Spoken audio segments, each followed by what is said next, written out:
내 간구를 들으심으로 내가 그를 사랑하는도다.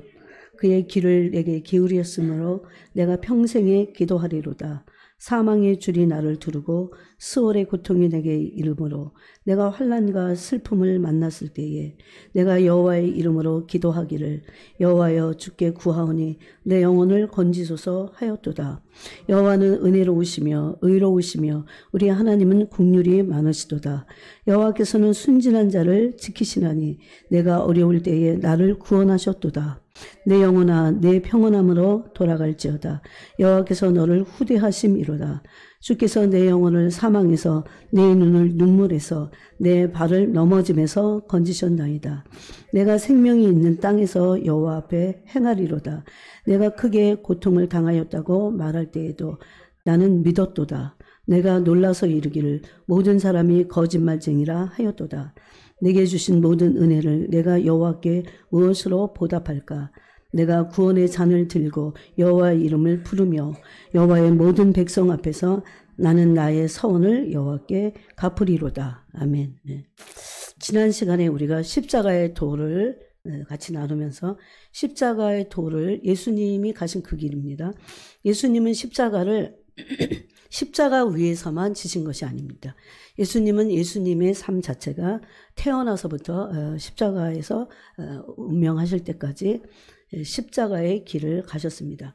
그런데 정말 세상 사람들은 이 십자가의 도의 비밀을 알지 못합니다.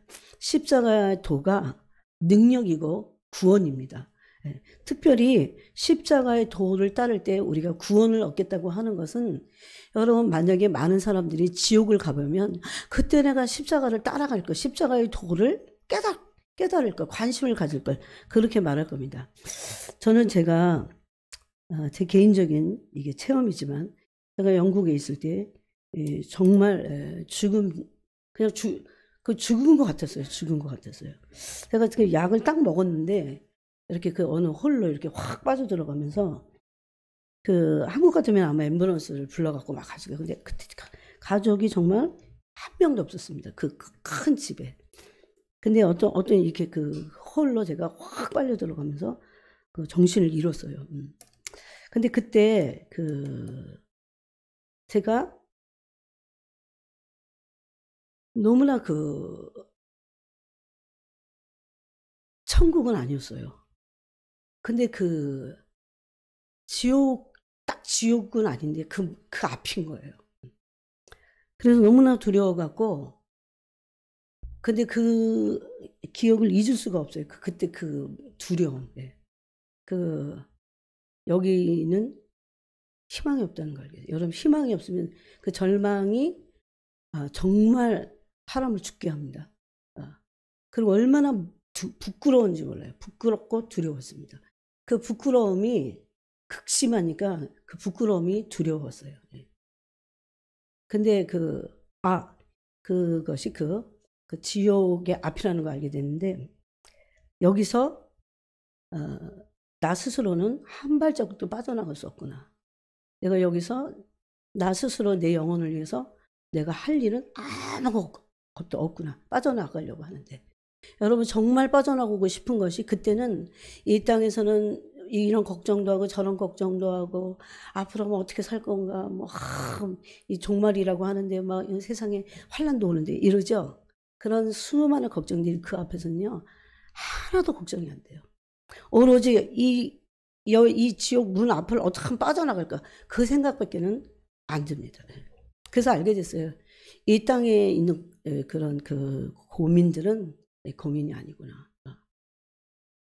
그래서 너무나 부끄러웠어요. 뭔지 너무 부끄러웠어요. 어떻게 그렇게 부끄러웠어요? 그 부끄러움이 너무너무 부끄러웠어요. 근데 여러분 히브리서에 보면 예수님은 그 부끄러움을 개의치 아니하시고 십자가를 지셨다고 되어 있어요. 예수님 막 옷을 벗겼잖아요. 그들이. 그래서 그때 그 기억을 가지고 가끔씩 생각합니다. 정신을 차리도록. 그 부끄러움과 그 두려움은 어떤 것도 해결할 수 없어요. 그래서 알게 된 거예요. 정말 성경에서 예수님 외에는 구원자가 없다고 하는 것이 그게 진짜 맞는 얘기였구나. 이렇게 한 번씩 경험을 하면 얼마나 좋겠어요. 그래서 이 십자가의 도를 따라가야 됩니다. 십자가의 도는 우리에게 구원을 줍니다. 이 세상은 하나님이 그런 말씀하셨어요. 눈을 감았다 뜨는 것과 같은 거라고. 그 이후에 죽음 이후에 영원히 기다리고 있어요. 그런데 그 영혼을 어디서 보낼 거냐? 천국에서 보낼 거냐? 하나님과 함께. 그리고 지옥에서 마귀들과 함께 보낼 거냐? 그겁니다. 그래서 성경은 고린도전서 2장에서 우리가 지난 시간에 읽었듯이 이 십자가의 도를 따를 때 두 가지입니다. 그냥 예수 믿고 그냥 천국 가는 게 아닙니다. 예수님 믿고 나서 예수님이 가신 그 길을 우리도 십자가의 도를 따르는 겁니다. 그럴 때 이 구원과 안식을 우리에게 약속하셨습니다. 근데 고린도전서 2장에서는 구원과 하나님의 능력이 있다고 합니다. 즉 어떤 문제도 돌파해낼 수 있고 또 어떤 거에서도 마귀에게 얽매이지 않는 마귀는 오늘날 이 세상에요 꽉 차 있습니다. 꽉 차 있어요. 그런 것들을 볼 수 있어야 됩니다. 그래서 지난 시간에 하나님은 우리의 그런 구원자라고 했습니다. 우리는 그 하나님을 인생으로서 하나님이 우리를 만드셨지만 우리를 알 수 없어요. 우리 존재 자체를. 그리고 우리는 그 구원이 무엇인지 몰라요. 그래서 날마다 어떤 문제가 있기 때문에 하나님을 찾는 게 아니라 이 구원의 하나님을 날마다 불러야 된다고 했습니다. 마치 이스라엘이 그 호산나를 날마다 외치듯이. 그래서 이스라엘 백성들에게 있어서 유일하신 하나님을 섬기는 이스라엘 백성들에게는 날마다 구원을 호소했어요. 날마다. 어떤 극한 상황이 있든 어쨌든지 간에 그들에게 있어서 구원은 정말 생명이었어요. 생명. 그래서 이 구원을 호소해야 됩니다. 여러분 어떤 문제가 생길 때 삶의 한복판에서 저는 어제도 그랬어요. 주님 구원을 베풀어 주세요. 우리에게. 이 문제를 하나님이 이미 다 알고 계셔. 그런데 그 문제에서 해결뿐만 아니라 모든 것을 알고 계시는 이 상황에서 하나님한테 구원을 베푸시면 이 문제뿐만 아니라 이 문제를 통해서 쥐고 있는 흑암의 권세들이 깨어질 거잖아요. 그래서 그런 것들을 하나님께 아뢰야 됩니다. 그런데 그런 구원을 가장 많이 주님께 호소한 사람이 바로 다윗이라는 사람입니다. 다윗은 시편에서 가장 다윗은 치열한 아주 너무나 힘든 그 고난의 그 시간을 보냈어요. 유다 광야에서 있었어요. 하나님이 글로 내모셔갖고. 그때 그는 사울왕에게 생명을 쫓기는 그런 상황이었지만 사울을 원망하거나 사울을 비난하거나 또 어떤 안갚음을 하고자 복수를 하거나 칼을 갈지 않았습니다. 그것이 하나님께서 자기를 광야의 시간을 보내게 하는 그런 시간으로 알고 하나님께 절규했는데 구원을 베풀어 달라고 했어요. 사울을 죽이는 것이 그에게 구원이 아니고 하나님이 그에게 오시는 것이었어요. 그래서 이 시편 116편도 다윗의 시가 아닐까 싶은데 이렇게 말합니다. 여호와께서 내 음성과 내 간구를 들으심으로 내가 그를 사랑하는도다. 그러니까 우리는 하나님이 내가 A를 구했을 때 A를 응답하시는 것만 기도의 응답으로 알고 있지만 하나님이 다윗이 막 울부짖을 때 하나님이 내 기도를 들으시는 거예요. 지금 여러분 이것은 정말 절대 주권자이시고 구원자이신 하나님을 찾는다는 것은 너무나 인생에 있어서 중요합니다. 사람들은 자기가 왜 태어난지 사실 몰라요. 하나님만 나를 만드신 영혼의 아버지십니다. 우리는 이 땅이 우리의 고향이 아니라 우리가 죽어서 이 영원한 우리의 영혼을 만드신 하나님 앞에 가는 것이 우리의 본향입니다. 그것이. 그래서 여러분 죽은 사람들한테 다 그렇게 사용은 하지만 잘못된 거긴 해요. 근데 뭐라고 합니까? 돌아가셨다고 그러잖아요. 돌아가셨다고. 예의를 지키느냐고 돌아가셨다고 하지만 진짜 돌아가는 겁니다. 자기 영혼이 태어난 것으로. 그래서 다윗은 이 유대 광야에서 하나님께 울부짖었다는 것을 알 수 있어요. 하나님은 구원자이신데 하나님을 찾는 것은 구원을 달라고 하는 것입니다. 하나님은 구원이십니다. 그냥 하나님 자신이 오심으로 구원이 이루어진 겁니다. 그래서 3절에 이렇게 말합니다. 사망의 줄이 나를 두르고 수월의 고통이 내게 이르렀다. 이 수월은 지옥을 말합니다. 음부를 말해요. 그러니까는 마치 죽은 자와 같은 거예요. 여러분 사람이 죽음에 처할 때 얼마나 무서운 일들이 일어납니까? 또 수월의 고통이라고 하는 건 죽음의 고통이에요. 이 숨이 넘어가는 것 같이 그런 고통들이 다윗에게 있었습니다. 그러면서 다윗은 이렇게 고백을 합니다. 내가 환난과 슬픔을 만나다 이렇게 말합니다. 환난이 얼마나 깊은지 다윗이 남자잖아요. 근데 깊이 슬퍼했어요. 그는 광야에서. 요즘 사람들은 그런 우울증이나 슬픔을 인간적인 방법으로 풀고 그것을 못 견뎌내지만 정말 아무것도 해결될 수가 없어요. 근본적인 문제는 아무것도 해결될 수 없습니다. 그래서 그 하나님께 울부짖어야 돼요. 하나님을 찾아야 돼요. 하나님 내게 구원하소서, 날 구원하소서 그래야 돼요. 어떤 문제에 앞서서. 그럴 때 그 안에 그 문제 해결만이 아니고 하나님을 알게 되는 거예요.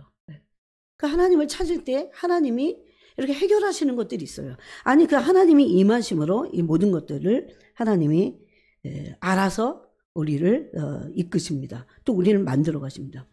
그래서 다윗은 4절에 내가 여호와의 이름으로 기도할 것이다 그럽니다. 여호와의 이름으로 기도하기를 여호와여 주께 구하니 내 영혼을 건지소서. 이게 바로 예수님의 기도와 똑같다는 겁니다. 아버지 내 영혼을 아버지께 맡깁니다. 그랬어요. 또 우리가 지난 시간에도 우리가 나눴듯이 시편 22편에 보면 바로 그 기도가 예수님의 기도였고 바로 누굽니까? 다윗의 기도였습니다. 내 하나님이여 내 하나님이여 어찌 나를 버리셨나이까. 이렇게 우리는 날마다 하나님을 찾고 하나님에게 울부짖어야 됩니다. 하나님 어디 계십니까? 아무 일도 일어나지 않아도 우리 안에 있는 그 두려움과 그런 인간 안에 있는 이런 모든 응어리와 이런 쓴뿌리들과 그런 어두움이 있잖아요. 그거를 하나님 어디 계십니까? 이렇게 하는 것은 하나님 안 계십니까? 이러는 게 아니에요. 하나님께 내 감정과 나의 모든 응어리들을 다 토해내는 겁니다. 하나님 어디 계십니까? 하나님 왜 내 신음하는 소리를 듣지 않으십니까? 이렇게 기도하는 것은 하나님께 나의 존재의 울부짖음입니다. 여러분 근데 참 놀라워요. 이거를 날마다 하셔야 돼요. 지금은. 그만큼 진실되이 내 심령을 토해내야 되는데 문제는 제가 보니까 제가 이제 이렇게 사역을 해보니까요. 사람들이 집에서 기도하든지 교회에서 기도하든지 또 신앙생활을 하든지 어쨌든지 간에 성전의 마당만 밟아요. 그 심령이 자기 중심에 이 아픔 안으로 자기 안으로 자기 존재 안으로 훅 들어가야 되거든요.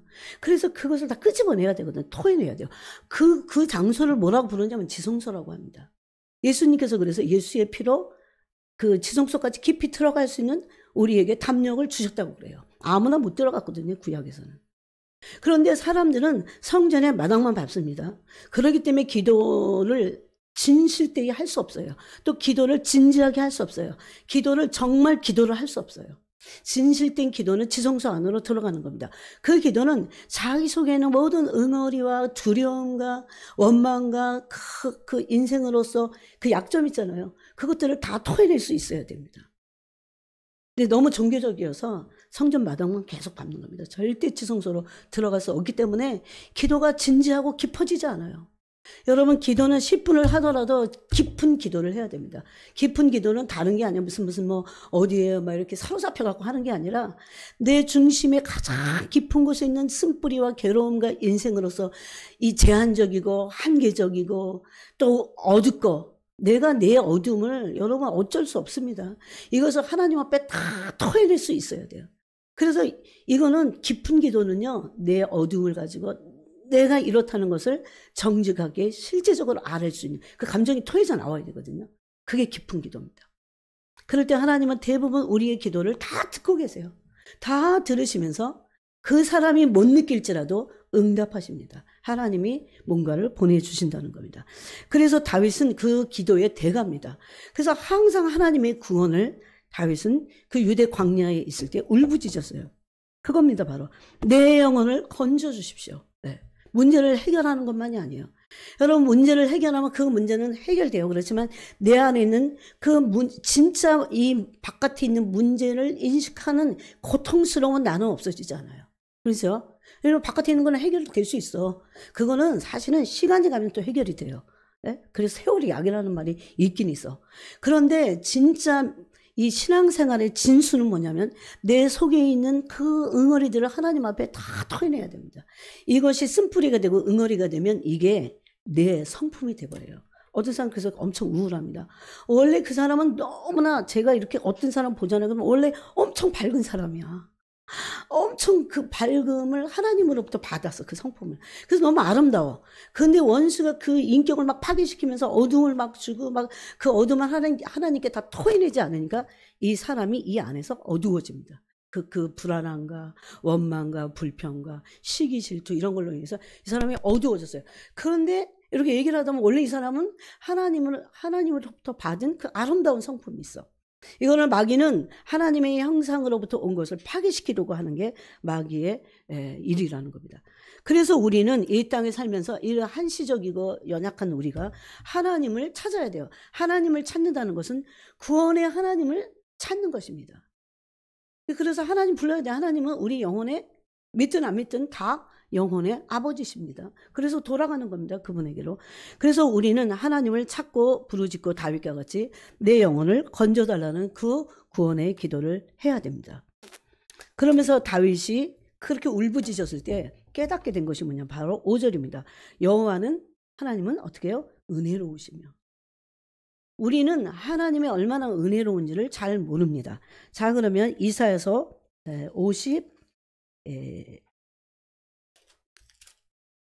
55장을 보겠습니다. 이사야서 55장 보니까 6절에 보니까 이런 말씀이 있어요. 너희는 여호와를 만날 만한 때에 찾으라. 가까이 계실 때 그를 부르라.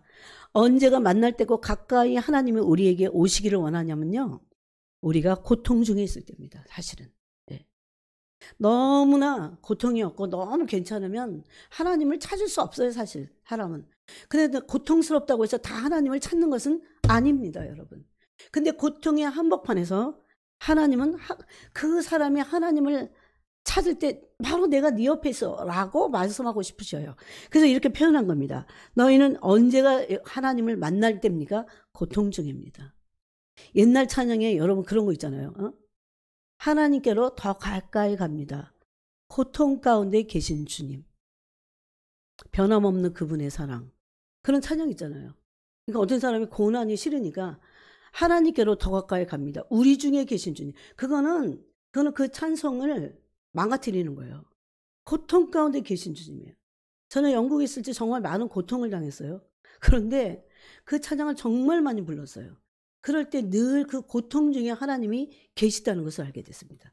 여러분, 우리가 지난 시간에도 그 시편 21편을 봤지만 시편 22편에서도 그렇게 다윗이 고백을 하고 있습니다. 네.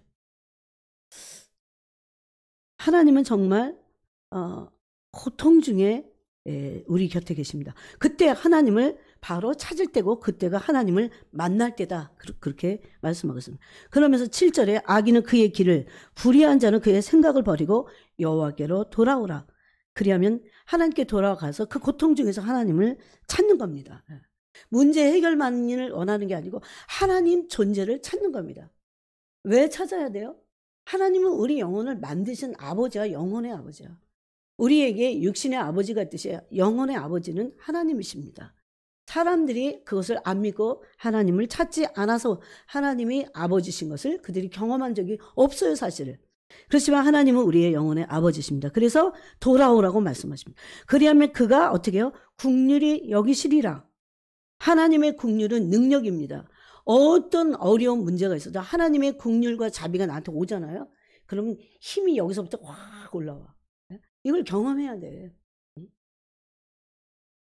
그러면서 우리 하나님께로 돌아오라. 그가 너그럽게 용서하시리라. 이렇게 말씀하십니다. 그동안 하나님을 저버리고 하나님을 찾지 않고 하나님 없이 산 것들을 다 용서하시겠다는 겁니다. 그러면서 사람들이 이런 생각을 해요. 특히 유대인들이 그런 생각을 했어요. 굉장히 율법적이어서 내가 이럴 때 하나님을 찾으면 하나님이 너 그동안 안 찾다가 인제서 날 찾냐? 이러시면 어떡하지? 혹시라도 내 죄 때문에 하나님이 나를 외면하시고 나를 이렇게 거부하시면 어떡하지? 이런 생각을 한다는 겁니다. 그래서 이사야가 8절에 이렇게 얘기합니다. 아니야. 그건 잘못된 생각이라고 하면서 이는 왜? 하나님은 긍휼에 넘치시는 분이세요. 여러분, 하나님의 긍휼을 받아보신 적 있으세요? 이걸 받아야 돼. 그래야 남을 긍휼히 여길 수 있어요. 하나님의 자비하심 받아본 적 있어요? 진짜 얼굴이 너무너무 부끄러울 정도로 내 죄가 막 깨달아지면서 그런데 하나님의 자비와 긍휼하심이 부어지면요. 그래서 할 말이 없는 거야. 예? 그래서 율법 아래서 벗어나게 됩니다. 하나님의 자비와 긍휼은요. 너무너무나 너그러운 용서야. 그런 너그러운 용서는요. 사람에게 없어요. 사람은 하다가 지치면 말고 하지만 그래서 제가 하나님의 긍휼을 막 구해요. 응? 하나님의 긍휼을 구해요. 왜냐하면 같이 살다가 막 부딪힐 때 계속 용서하고 물론 그 사람도 나를 용서해 줘야 돼. 그죠? 이런 계속적인 용서는 계속적인 그런 하나님의 무한대이신 하나님의 긍휼과 자비를 받을 때만 우리가 남을 용서할 수 있어요. 용납할 수 있어요. 내 양심이 있기 때문에. 그래서 하나님의 긍휼은 우리가 상상을 못하는 너무나 넓고 커요. 그 자비가. 근데 그냥 용서만이 아니고 그 긍휼과 자비가 하나님으로부터 왔을 때 죽은 자가 살아납니다. 여러분. 그게 고린도후서 1장 9절 말씀이에요. 그러면서 이는 내 생각이 너의 생각과 다르다 그럽니다. 너희는 혹시라도 하나님이 나를 용납하지 않으면 어떡하지? 하나님이 나를 멀리하면 어떡하지? 이런 생각을 하지만 아니야. 너희 생각이야 그것은. 내 생각과 너희 생각은 틀려. 너희가 언제라도 나를 부르면 나는 너에게 긍휼을 베풀 거다. 이렇게 말씀을. 물론 하나님을 이용해서는 안 됩니다. 하나님은 이용당하지 않으시고 만물의 여김을 받지 않으신다고 했습니다. 그래서 어느 정도 다르냐면 이는 너희 생각과 내 생각은 틀리고 너희의 길과 다르다 그랬어요. 이 여호와의 말씀이다 그럽니다. 그러면서 9절에 얼마나 다르냐? 하늘이 땅보다 높은 같이 다르다. 하늘 땅이 얼마나 높아요? 땅이 얼마나 낮은지는 하늘이 높은 거를 비교하면 되겠죠. 그래서 하늘이 땅보다 높은 같이 내 길은 너희의 길보다 높으며 내 생각은 너희의 생각보다 높음이라. 하나님의 자비와 긍휼을 우리가 측량할 수 없다는 겁니다. 여러분 저도 부모지만 저는 하나님의 긍휼을 배워서 자식에게 긍휼을 베푸는 거지 한량없이 그렇게 끝까지 긍휼을 베풀 수 없는 것이 부모도 그럴 수 있다는 것을 알게 됐어요. 하나님의 자비와 긍휼을 내가 받았기 때문에 왜 한량없어요. 그래서 늘 하나님께 긍휼을 구하는 거예요. 그래서 모세는 뭐라고 했습니까? 여기 그 모세의 마치 모세의 그 말씀을 인용한 것 같습니다. 어디에 있어요? 신명기서에 그 출애굽기에 보면 여호와는 은혜로우시며 의로우시며 또 노하기를 더디하신다고 했어요. 만약에 하나님이 당신의 거룩과 의를 가지고 노하신다면 우리는 지금 여기 앉아 있을 수 없습니다. 오늘 벌써 죽었어요. 얼마나 하나님께 우리가 죄인인지 모르지만 항상 은혜로우십니다. 정말 당신을 찾을 때마다. 그래서 우리는 긍휼과 하나님의 자비를 늘 구해야 돼요. 그것이 하나님을 찾는 거예요. 하나님은 긍휼하시고 은혜로우시니까 하나님을 찾는다는 겁니다. 다윗은 우리아의 아내, 남이 아내죠. 남이 아내 밧세바를 취하고 나서 나단 선지자가 와서 그 죄를 지적했어요. 그럴 때 여러분 다윗은 이렇게 고백합니다. 하나님이여 51절에 이게 바로 하나님을 찾는 거예요. 즉 구원이신 하나님을 찾는 거예요. 근데 우리가 죄를 짓을 때만이 아니에요. 죄를 짓지 않을 때라도 또 평범할 때라도 항상 우리는 언제라도 죄악에 빠질 수 있는 존재이고 너무 연약해. 그때 다윗은 죄를 짓고 나서 이렇게 고백합니다. 1절에 하나님이여 주의 인자를 따라 내게 은혜를 베푸시며 주의 많은 긍휼을 따라 내 죄악을 지워주소서. 그래서 하나님을 찾는 그것은 하나님의 긍휼과 자비를 받겠다는 겁니다. 그런데 하나님은 자신에게 긍휼과 자비를 늘 구하는 자를 구원하기를 기뻐하세요, 여러분. 이거는 그냥 다 아는 얘기니까 그냥 지나갈 수 있지만 이 말의 진수는요, 날마다 찾으려는 겁니다. 그 구원의 하나님. 그래서 이스라엘에게 있어서 하나님을 찾는 것은요, 구원의 하나님을 찾는 것은 그들의 일상이었습니다. 일어나자마자 하나님 날 구원해 주세요. 이 악한 세대로부터 나를 구원해 주세요. 네? 여러분 앞으로 너무나 어려운 시대가 지금 오고 있어요. 어떻게 살 거예요? 그냥 자다가도 찾아야 되고 하나님 나를 구원해 주세요. 구원이라는 게 지옥만 가지 않는 게 구원이 아니라니까요. 물론 그거는 최종적으로 열매를 그렇게 맺을 겁니다. 하나님이 어떤 영혼들을 지옥으로 던져버리십니다. 이렇게 인자와 긍휼과 은혜가 많으신데도. 그런데 여러분이 지금 이 살아서 생명이 있는 동안에 하나님을 찾아야 돼. 그래서 하나님 날 구원해 주세요. 이 모든 죄악된 삶 속에서 날 구원해 달라고 기도해야 돼요. 내가 심지어 어떨 때는 빠져나오고 싶지 않더라도 죄악이 달콤하게 느껴질지라도 하나님 나를 구원해 달라고 늘 기도해야 됩니다. 저는 심지어 교회 나오지 않는 어떤 사람들에게도 하나님을 찾으라는 얘기를 늘 합니다. 그래 교회까지 아직까지 나올 마음이 허락되지 않는다고 해도 삶의 한복판에서 네 영혼의 아버지니까 하나님을 찾고 찾아라. 계속 하나님을 찾아라. 그런 이제 본인의 몫이에요, 정말. 그런 사람들이 교회 못 나와도 하나님을 찾는 사람들이 있습니다. 우리는 얼마나 하나님의 인자하심을 구해야 되는지 모릅니다. 얼마나 하나님의 자비하심과 긍휼을 구해야 되는 정말 제한적이고 한시적이고 너무나 갇혀있는 인간이에요. 하나님이 우리가 그런 인간임을 아셔요. 그래서 나를 부르라는 거예요. 나를 부르라. 나를 찾으라. 내게로 와라. 그래야 내가 너에게 안식을 줄 수 있다. 이렇게 말씀하는 겁니다. 그래서 다윗은 죄를 지었을 때도 하나님이여 주의 인자를 따라 내게 은혜를 베푸시며 주의 많은 긍휼을 따라 내 죄악을 지워주소서 그랬어요. 즉 구원의 하나님을 찾은 거야. 여러분 제가 그렇게 말씀을 전하고 그러니까 그런 하나님하고 그냥 난 안 구해도 될 것 같아요? 아닙니다. 저는 누구보다도 제가 잘하는 것이 있다면 늘 이 하나님을 늘 구하는 거예요. 하나님 날 살려주세요. 심지어 그래요. 하나님 날 살려주세요. 좀 하나님 내 영혼을 살려주세요. 온전케 해주세요. 나를 구원해 주세요. 그냥 살면서 그래요. 집안에 무슨 문제가 있어. 가끔씩 현이가 내 말을 안 들어. 그럴 때도 하나님 날 구원해 주세요. 여러분 진짜 그렇게 기도합니다. 자식이 다 말 잘 들어요. 저도 우리 부모님 말을 안 들었겠지. 근데 제가 방법을 하나 찾아냈다니까요. 나는 언제라도 구원이 필요한 존재였구나. 제가 변하는 게 아니야. 하나님 나를 구원해 주세요. 하나님 모든 환경과 모든 처지 속에서 나를 구원해 주세요. 이런 구원의 하나님을 찾아야 된다는 것입니다. 또 죄를 졌을 때도 이 구원의 하나님을 찾아야 된다는 겁니다. 바로 그래서 그렇게 하나님을 찾을 때 시편 116편 6절에 보니까 어떻습니까? 하나님 누구를 구원하십니까? 시편 116편 6절을 보세요. 여호와께서는 순진한 자를 지키시나니. 여기서 순진한 자가 누군지 아세요? 하나님을 찾는 자입니다. 그분의 얼굴을 구하라고 성경은 말씀하죠. 그냥 여러분 하나님 어쩌고 저쩌고 어떻게 다 얘기해. 어떨 때 죽겠는 걸 너무너무 삶이 힘들 때 있잖아요. 그냥 죽을 수도 없을 때. 살 수도 없는데 죽을 수도 없을 때 있잖아. 나는 젊었을 때도 그런 시간들이 많았어요. 근데 지금은 훨씬 나아졌어요. 여러분 나이 든다고 인생에 무게가 없는 게 아니야. 나는 요새 젊은 사람들 앞으로 어떻게 살까? 주님을 찾지 않으면. 그냥 술을 먹어도 찾아. 술을 먹고도 찾아. 안 먹고도 찾고 먹고도 찾고 길거리에서도 찾고 직장에서도 찾고. 여러분 직장은 만만합니까? 돈 한 2, 300 벌겠다고 직장이 얼마나 만만치 않아요. 정말 무서운 데가 직장이야.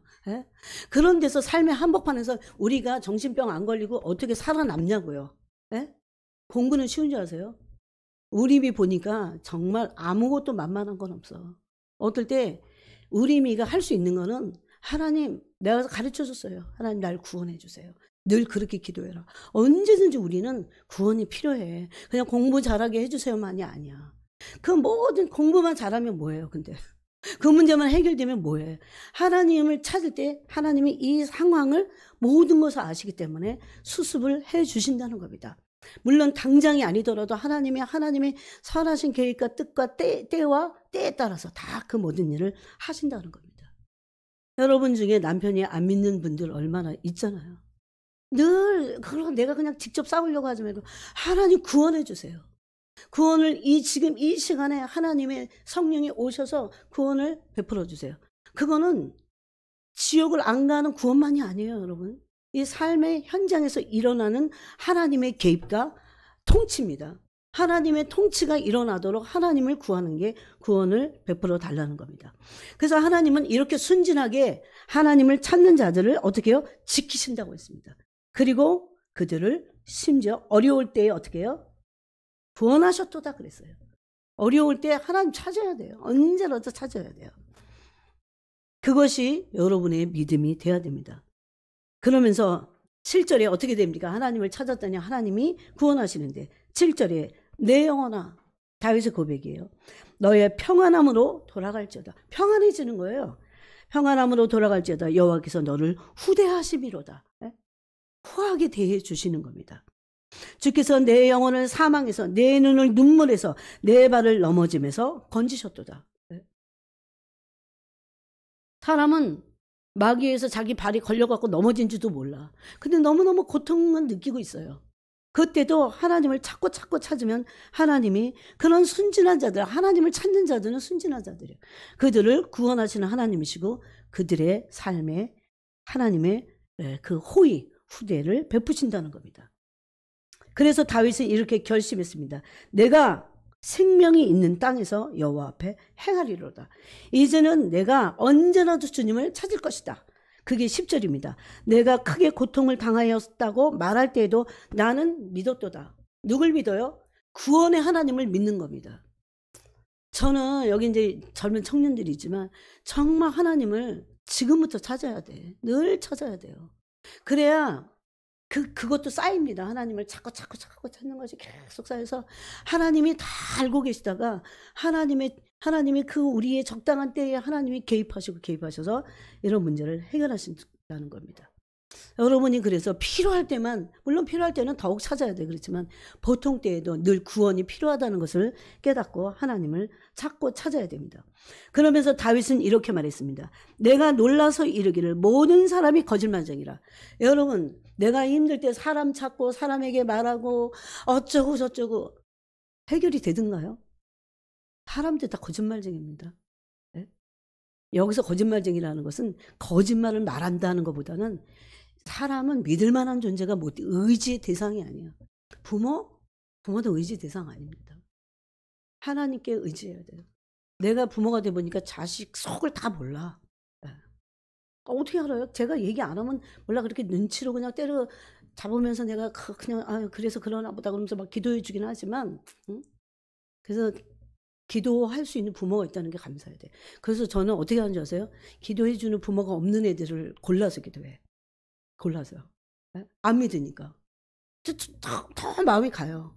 이 기도도 해줄 부모도 없는데.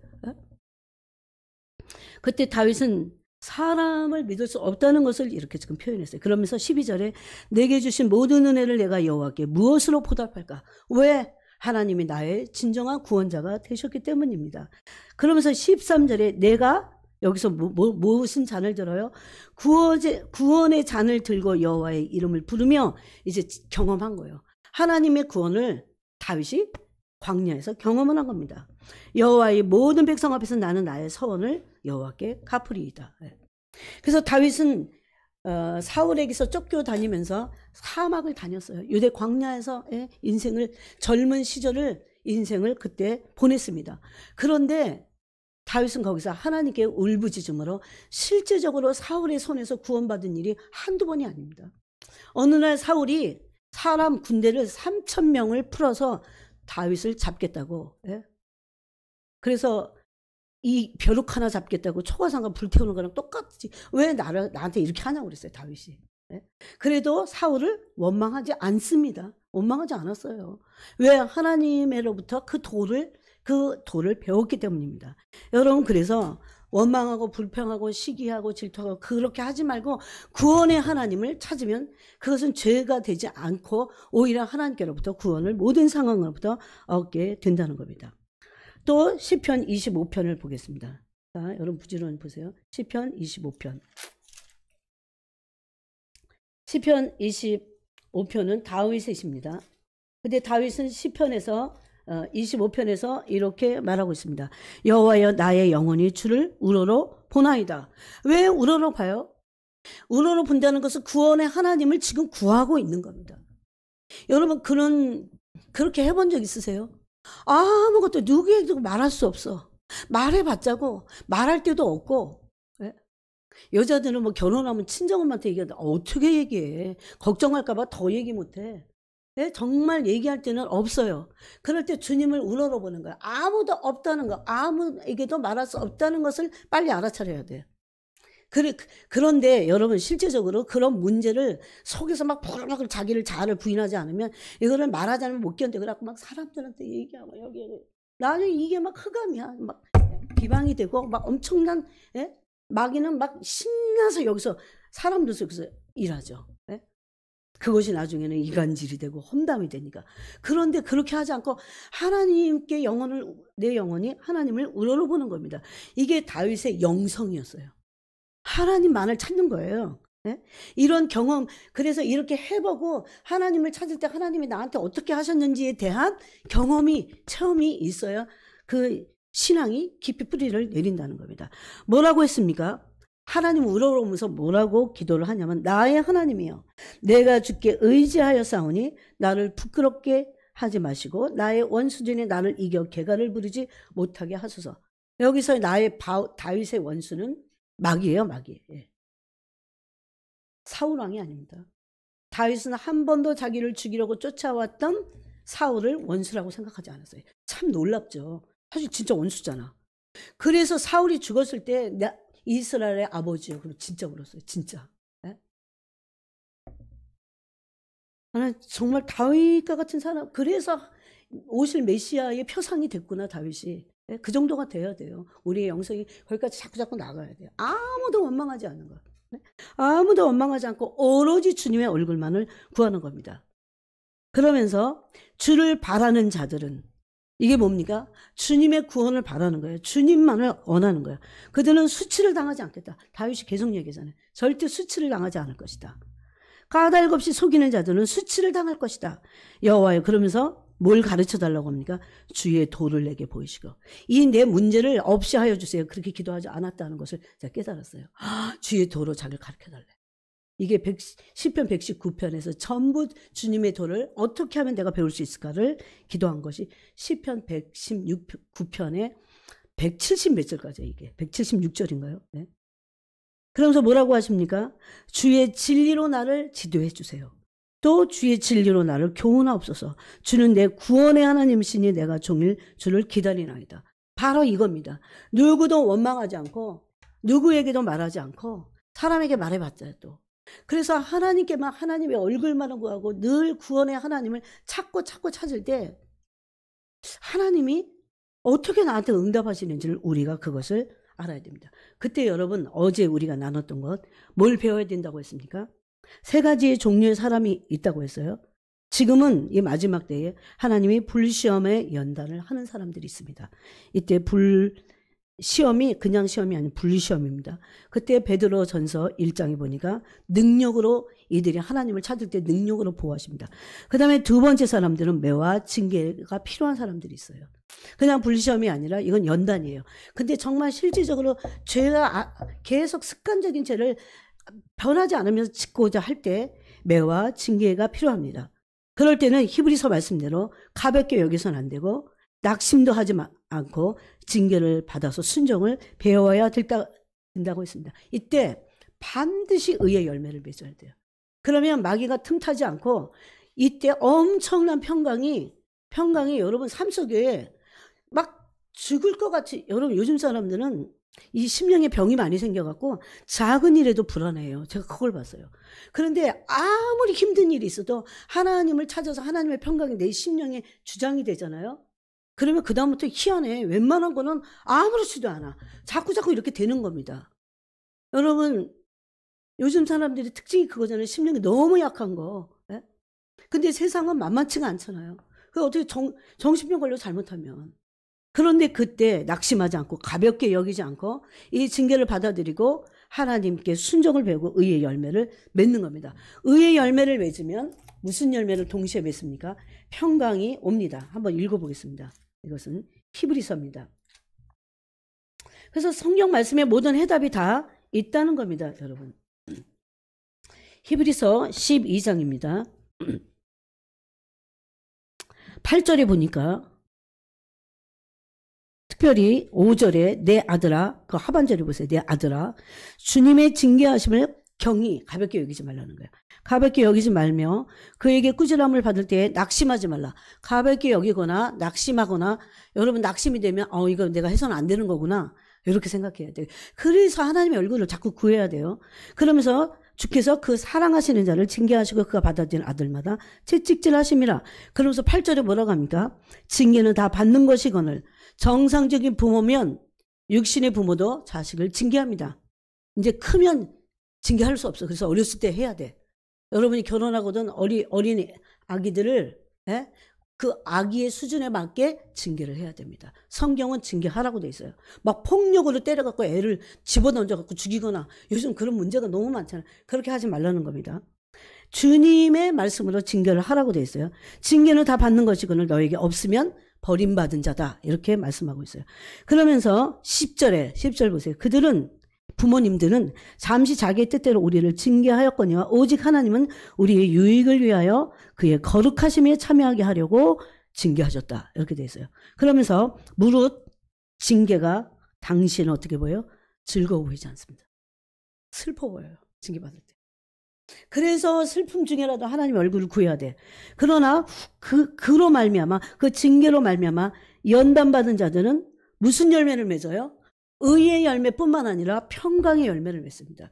여러분, 이 평강은요, 1억을 주고도 살 수 없어요. 이 평강은 한번 여러분이 맛을 봐야 돼. 이거는, 이게 나중에는, 처음에는 막 어려운 문제가 있어, 그러니까 아니까 이제 평강을 막 구해. 그런데 한 30분 있다 확 사라지는 것 같아. 그러면 사람들은 아닌가 봐, 또 구해.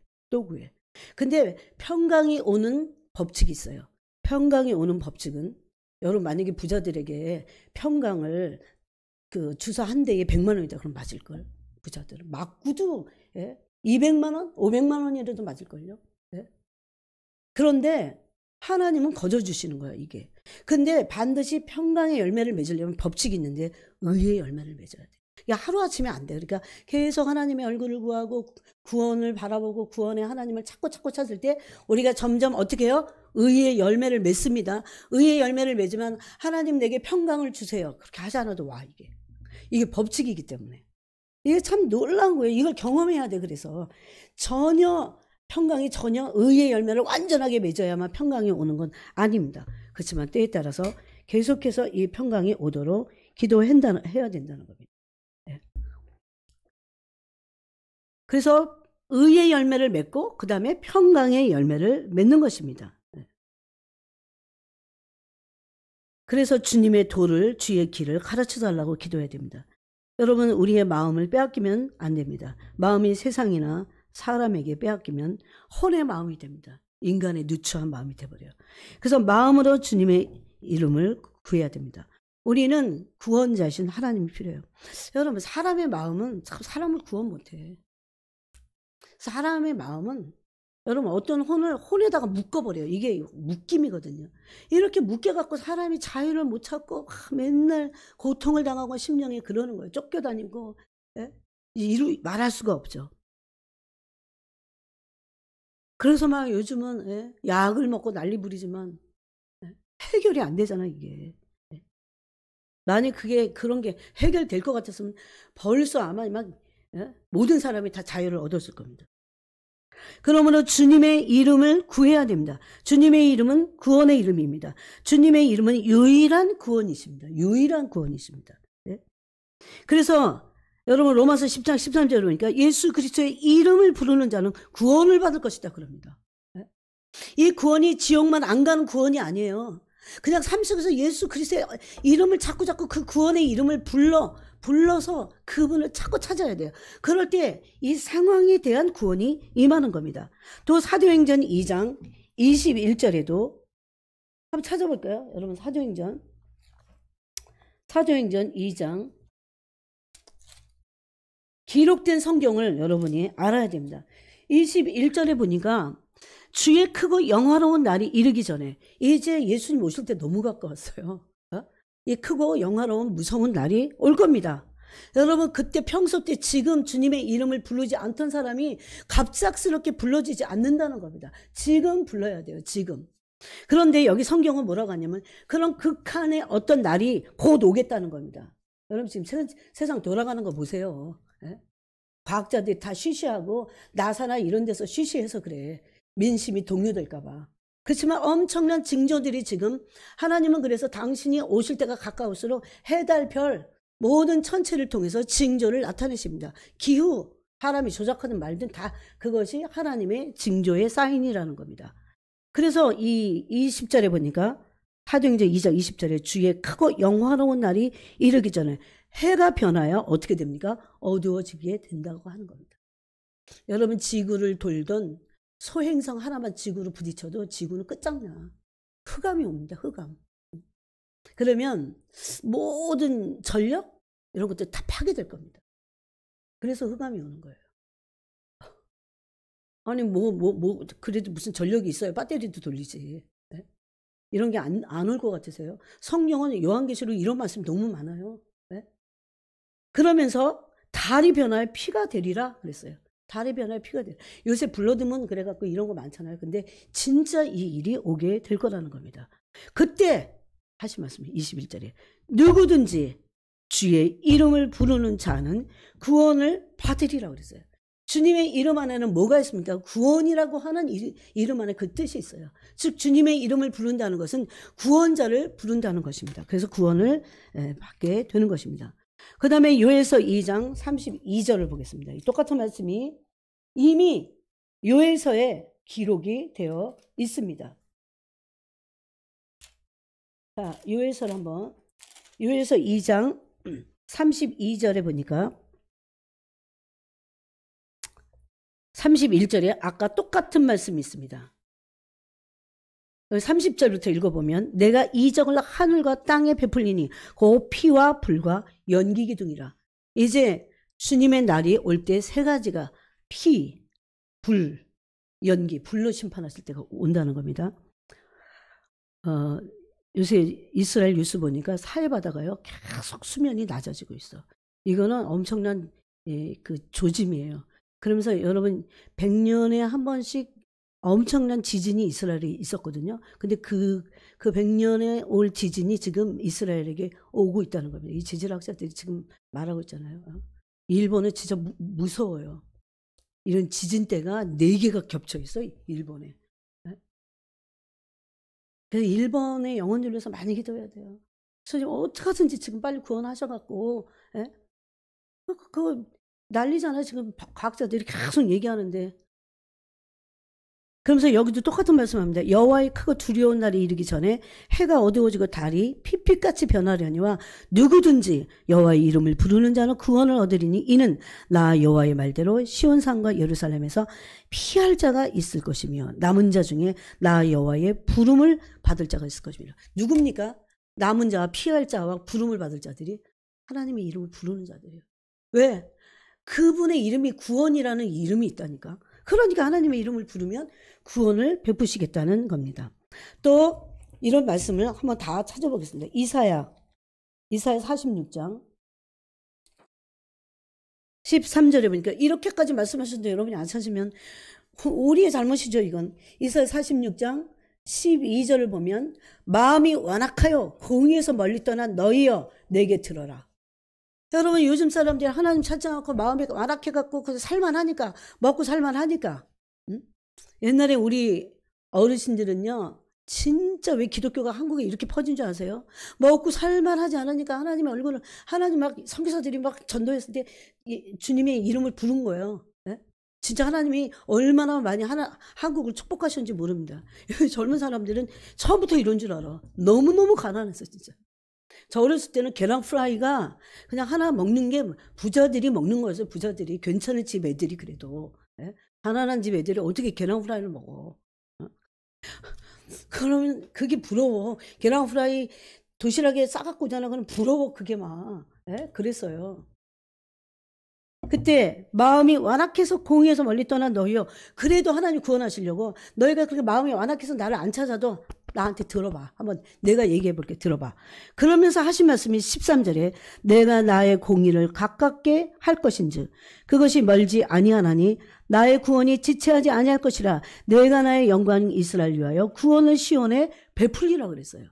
그러면 여기서 구원은 누굽니까? 공의가 가깝다는 건 누구예요? 예수 그리스도께서 오실 때가 가깝다는 거예요. 이사야가 예수님의 구원자가 예수님이잖아요. 예수님이 오실 것을 지금 예언하는 겁니다. 또 56장 1절을 한 두 절을 더 찾아보겠습니다. 56장 1절. 이 똑같은 이사야 56장 1절입니다. 여호와께서 이와 같이 말씀하시기를 너희는 정의를 지키며 의를 행하라. 이는 나의 구원이 가까이 왔고 나의 공의가 나타날 것임이라 하셨도다. 그래서 여러분 정말 그 하나님 얼마나 의롭게 사는 걸 기뻐하시는지 몰라요. 그러면서 뭐라고 합니까? 안식일을 지켜 더럽히지 아니하며. 안식은 오늘날 주일이에요. 이거 언약 백성의 징표라고 했어요. 언약 맺은 증표는 뭐예요? 내가 안식일을 지키는 겁니다. 안식일을 지켜 더럽히지 않으면 그의 손을 금하여 모든 악한 일을 행하지 아니하여야 하나니 이와 같이 하는 사람, 이와 같이 굳게 하는 사람은 복이 있을 것이다. 이렇게 말합니다. 또 한 절만 더 찾아보겠습니다. 시편 85편 9절입니다. 시편 85편 9절에 보면 같이 한번 읽어보겠습니다. 진실로 그의 구원이 그를 경외하는 자에게 가까우니 영광이 우리 땅에 머무르리이다.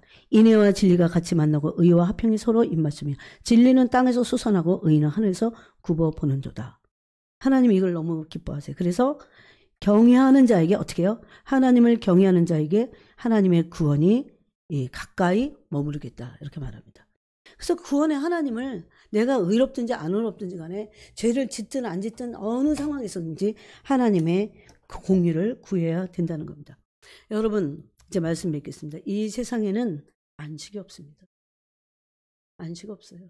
특히 마지막 때는 지금은 우리를 군인으로 불러주셨고 싸움할 때야.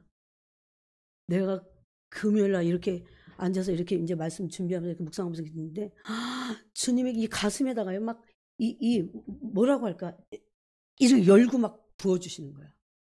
여긴 싸움이 얼마나 많은지도 아냐. 영적 싸움에서 편하게 있으려고 하지 마라.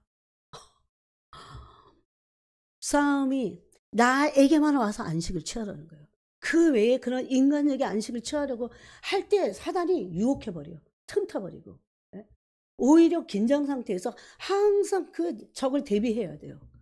우리를 군인으로 부르셨잖아요. 군인은 모집한 자를 기쁘시게 하는 자들이에요. 그래서 이 세상에 안식이 없고 이 세상은 비교, 경쟁, 시기, 질투, 원망, 증오, 낙심 이런 것이 너무나 많은 세상입니다. 참 안식은 없습니다. 이제 이 땅에 죄가 있어서 그래요. 그래서 우리가 참 안식을 얻게 될 때는 창세기 2장 2절과 3절에서와 같은 참 안식은 하나님의 나라에 가서만 참 안식을 얻게 될 겁니다. 그래서 여러분 히브리서에 보면요. 우리에게 다른 안식을 말씀하셨어요. 다른 안식. 히브리서에 다른 안식을 말씀하셨어요. 그러면서 히브리서 4장에 그것만 찾고 끝내겠습니다. 히브리서 4장을 보겠습니다. 우리 지난 시간에 이 히브리서를 사실은 읽었습니다.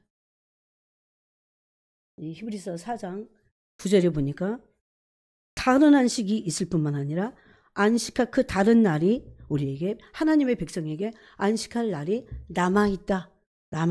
그렇게 말씀하십니다. 같이 읽고 마치겠습니다. 9절을 읽겠습니다. 시작. 그런즉 안식할 때가 하나님의 백성에게 남아있도다. 10절도 읽겠습니다. 이미 그의 안식에 들어간 자는 하나님이 자기의 일을 쉬신과 같이 그도 자기의 일을 쉬느니라. 아멘. 그래서 영원한 안식, 우리에게 있어서 그 십자가의 도를 따라가는 자들에게 구원과 하나님의 능력과 함께 이 영원한 안식을 주실 것을 약속하셨어요, 여러분. 그래서 이 땅에서는 이 구원을 위해서 이게 이제 이렇게 아까 우리가 처음에 십자가의 도하고 시작을 했죠. 십자가의 도를 따름으로 엄청난 영적인 전쟁이 있어요. 우리가 그 구원의 큰 빛을 받은 후에 아무런 전쟁도 없고 그냥 평화만 있는 게 아니에요. 그 히브리서 말씀이죠. 10장에서. 뭐라고 그랬어요? 큰 싸움이 계속 있는 거야. 이 싸움에서 우리가 어쨌든지 간에 이겨야 됩니다. 이겨야만 정말 그리스도의 신부가 되는 겁니다. 그것을 위해서 이 땅에서 사탄이 주는 어떤 안식, 그런 달콤한 유혹에 빠져들어가면 안 돼요. 우리 영혼은 깨어 있어야 돼요, 오히려. 그래서 깨어서 기도하라고 하신 겁니다. 이것은 굉장히 그 주님으로부터 오는 말씀인 것이 분명합니다. 그래서 우리가 늘 깨어있고 사탄이 주는 어떤 인간적인 어떤 안식을 누리러 가다가 유혹으로 넘어가면 안 됩니다. 그러면 게으름에 빠지거나 사탄이 주는 그런 달콤함이 여기 확 들어와 버리면요, 이것도 안 없어져요, 잘. 네? 그러면 주님을 따르는 데 있어서 계속 이게 안에 들어온 것들이 또 문제를 일으키잖아요. 그래서 여기서는 싸워야 돼. 영적인 싸우면서 주님 안에서만 안식해야 됩니다. 안식이라고 다 똑같은 것이 아니라는 겁니다. 그래서 우리가 그 영원한, 그 온전한 이 땅에서도 그리스도의 안식을 얻고 하나님의 나라에서 영원한 안식을 얻기 위해서는 어떤 길을 가야 된다고요? 십자가의 도를 따라가야 됩니다. 십자가의 도를 따라가지 않을 때 그들은 멸망받게 될 겁니다. 꺼리끼는 것이고 또 미련하게 보는 것이라고 했어요. 그래서 십자가의 도가 멸망받는 자들에게 미련한 것입니다. 안 따라가려고. 그것은 미련하게 십자가의 도를 생각하게 될 때 그들은 멸망을 자초하게 된다는 겁니다. 그래서 안식에 대한 부분을 조금 더 한 번 더 나눠야 될 것 같습니다. 기도하겠습니다. 하나님 아버지, 십자가의 도를 따를 때 우리에게 주시는 구원과 또 그 구원을 완성하기 위한 하나님의 능력의 보호하심과 또 마침내 이 땅에서도 누리지만 하나님의 나라에서 누려야 될 영원한 구원의 안식, 땅에는 없는 그 평안과 안식을 누리게 될 줄로 믿습니다. 오늘 이 말씀을 가슴에 새기고 이 땅에서 안식을 누리고자 사단의 유혹을 받지 않게 해주시고 주님 안에서 이것을 누릴 줄 아는 그런 지혜를 배우게 해주시고 계속 우리는 영적 싸움으로 승리할 수 있도록, 마귀는 자기 때가 얼마 남지 않은 줄로 알고 분을 내서 이 땅에 내려와서 하나님의 택하신 자들까지도 그들을 미혹하려고 한다고 했습니다. 주님, 그래서 주님이 계속 종말을 말씀하실 때마다 깨어서 기도하라, 기도함으로 깨어 있으라고 하신 말씀을 우리 가슴에 새기기 원합니다. 누구든지 어두움 안에서, 혼의 자아 안에서 안식을 누리려고 하다가 사단의 공격을 받지 않도록 하시고 오히려 우리는 깨어서 주님 그리스도의 군대로 주님 깨어있게 하시고 영적 싸움을 언제라도 싸울 태세를 갖추고 말씀과 기도로 서서 주님 무장할 수 있는 저희 모두가 되어 승리하는 저희가 되게 하여 주시옵소서. 예수 그리스도의 이름으로 기도합니다. 아멘.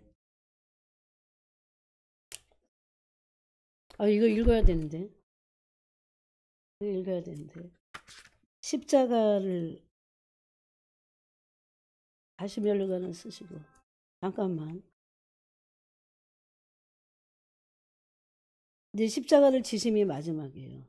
하나만 시간이 없으니까 읽겠습니다. 십자가를 지고 가심.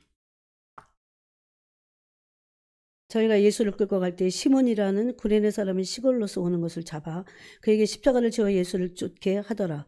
또 백성과 및 그를 위하여 가슴을 치며 슬피는 여자의 큰 무리가 따라오는지라. 예수께서 돌이켜 그들을 향하여 가라사대 예루살렘의 딸들아, 나를 위하여 울지 말고 너희와 너희 자녀를 위하여 울라. 보라, 날이 이르면 사람이 말하기를 수태 못하는 이와 해산하지 못한 배와 먹이지 못한 젖이 복이 있다 하리라. 그때의 사람이 산들을 대하여 우리를 덮으라 하리라. 푸른 나무에도 이같이 하거든 많은 나무에는 어떻게 되리요 하시니라. 또 다른 두 행악자도 사형을 받게 되어 예수와 함께 끌려가니라. 예수는 십자가를 질 때도 종말에 대해서 예언을 하셨다는 겁니다. 나무 십자가 하나가 드높은 하늘 보좌로부터 거룩하신 하나님의 아들 그 발 앞에 놓였네. 나무 십자가 하나가 세상을 창조하였고 세상을 짊어지신 그분을 내려 눌러 바닥에 쓰러지게 하네. 나무 십자가 하나가 높이 세워져 하나님의 아들이 달려오네. 그가 우리의 죄짐을 지심으로 우리는 면류관과 보좌를 얻었네. 예수님과 십자가를 지고 가심 보겠습니다. 예수님과 연합한 자에게 결단의 징표요 승리의 증거인 십자가. 십자가는 예수님과 그 사람이 연합했는지를 보여주는 징표다. 그런 얘기예요. 사람들은 예수님께 십자가를 지웠습니다. 예수님께서 십자가를 지셨고 또 구원의 표적이 된 그 순간에 지옥에서는 어떠한 광란이 일어났을까요? 예수님은 한 걸음 한 걸음씩 무거운 십자가를 지시고 가셔야 했습니다. 십자가와 하나가 되셨습니다. 십자가를 지고 가시다가 드디어 그 십자가에 못 박히셨습니다. 세상 끝날까지 예수님은 바로 이 모습으로 알려지시고 또 사랑받으시고 또한 미움받게 되실 것입니다. 십자가는 영원한 상징, 구원의 표적이요 지옥을 이긴 승리의 증거가 되었습니다. 예수님은 이것을 아셨고 그래서 십자가를 지고 가셨습니다.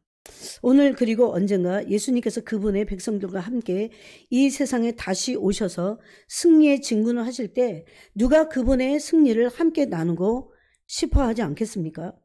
십자가와 하나가 되신 그분과 십자가 안에서 사랑의 연합을 하기 원하지 않는 사람이 누가 있겠습니까? 십자가를 지고 간 독생자를 큰 사랑으로 바라보셨던 하나님 아버지, 그리고 이제 자신의 십자가를 지고 그분을 따르고 있는 사람들을 똑같은 사랑으로 바라보고 계신 그분의 기뻐하심을 얻기를 원치 않는 사람이 누가 있겠습니까? 네. 그렇지만 그렇게 그 십자가를 같이 연합된 자들이 그런 영광을 얻겠다. 이제 그런 반어법이죠, 이게. 와서 주를 따르라. 와서 십자가를 지고 와서 주를 따르라. 오늘도 십자가를 지려는 자 아무도 없네. 그분의 간청을 듣고 오시오. 십자가 지는 자가 되어 주시오. 십자가를 지고 가는 한 영혼을 발견하신다면 그분은 영원한 보좌의 면류관으로 보상하리라. 예수님은 나 있는 곳에 나를 섬기는 자도 있으리니 요한복음 12장 36절 라고 말씀하신 대로 사랑으로 제자들과 모든 것을 나누려 하시기에 우리가 그분과 함께 풍성한 열매를 맺게 하기 위하여 그분의 고난도 우리와 함께 나누고자 하십니다. 예수님을 사랑하기에 그분과 함께 멍에를 지고 자신의 고난을 지고 가는 사람들에게서는 생명의 강물이 흘러나기 때문입니다. 자신의 십자가를 지고 예수님을 따라간 한 사람을 통하여 수천 명의 사람들이 축복을 받을 수 있었습니다. 이 얼마나 놀라운 가능성입니까? 누가 이 가능성을 놓치려고 하며 나의 멍에를 메어라는 예수님의 간청을 거절하려고 합니까? 그래서 십자가를 지심이 조금 남아있어요. 이번 주까지 하고 혹시 이 책이 필요하신 분 있어요? 이게 제본을 하려고 그러는데 응? 진짜? 필요해? 우리 공짜는 아니야. 제본을 한다고. 어휴, 주는 또 가면서도 그래도 혹시 집에 없으시면 주는 그 다음에 또 필요한 분 또 네, 두 분. 네. 아마 너 셋. 네, 그래 너 집에서 쟁여놓지 말고 꼭 읽어라. 정말 내 소원이다. 유언이다. 그래서 세 권. 네. 그래서 어쨌든 이거 좀 이 기간 끝나고 읽은 거 끝나고 이제 바로 제본 하겠습니다. 그래서 정말 여러분 우리를 많이 깨트리는 그런 책입니다. 이거 한 번 읽어갖고는 안 돼요. 또 읽고. 자, 우리 이 말씀 붙잡고 기도하도록.